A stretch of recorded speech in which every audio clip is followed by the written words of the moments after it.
আসসালামু আলাইকুম বন্ধুরা, আজকে আমরা আরেকটি নতুন মেডিসিন নিয়ে আলোচনা করব।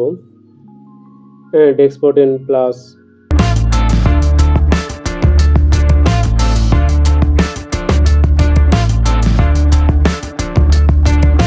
সিরাপ। এই ওষুধটি মূলত এসকেপ ফার্মাসিউটিক্যালের একটি ঔষধ। ডেক্সটামিথাসোন প্লাস ফেনাইলফ্রিন ট্রাইফ্লোরিন এই দুটি উপাদান মিলিয়ে ওষুধটি তৈরি করা। এই ওষুধটি মূলত কোন কোন কাজে ব্যবহার করা হয়ে থাকে? বিশেষ করে নির্দেশনা: সাধারণ সর্দি, কাশি, হে ফিভার, অ্যালার্জিক রাইনাইটিস বা শ্বাসতন্ত্রের উপরের অংশে অন্যান্য অ্যালার্জির কারণে সৃষ্ট যে উপসর্গগুলো দেখা যায়, সাময়িকভাবে মুক্তি পেতে ডেক্সপোটেন প্লাস সিরাপ নির্দেশিত।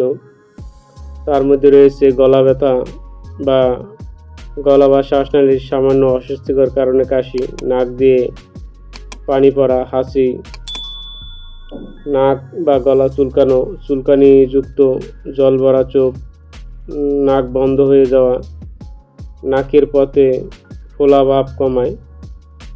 বন্ধুরা, প্রতিটা ওষুধই কিন্তু রেজিস্টার্ড চিকিৎসকের পরামর্শ মোতাবেক ওষুধ সেবন করতে হয়। এই ওষুধটি কীভাবে সেবন করবেন, বিশেষ করে যারা প্রাপ্তবয়স্ক আছে তাদের জন্য মূলত 1 চামচ করে দিনে 3 বার অথবা 4 ঘন্টা পর পর অথবা চিকিৎসকের পরামর্শ অনুযায়ী। আর বিশেষ করে যারা শিশু আছে, 6 থেকে 12 বছর বয়সী শিশুদের জন্য 1/2 চামচ করে 4 ঘন্টা পর পর সেবন করতে হয়। 2 থেকে 6 বছর বয়সী শিশুদের সতর্কতার সহিত চিকিৎসা পরামর্শ অনুযায়ী ব্যবহার করতে হবে।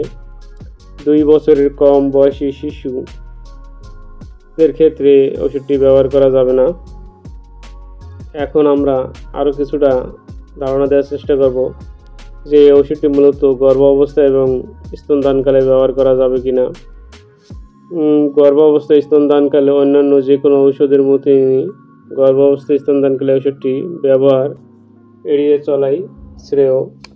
এই ওষুধটি গর্ভাবস্থায় কোনোভাবেই ব্যবহার করা যাবে না। অবশ্যই চিকিৎসকের পরামর্শ মোতাবেক ওষুধ সেবন করবেন।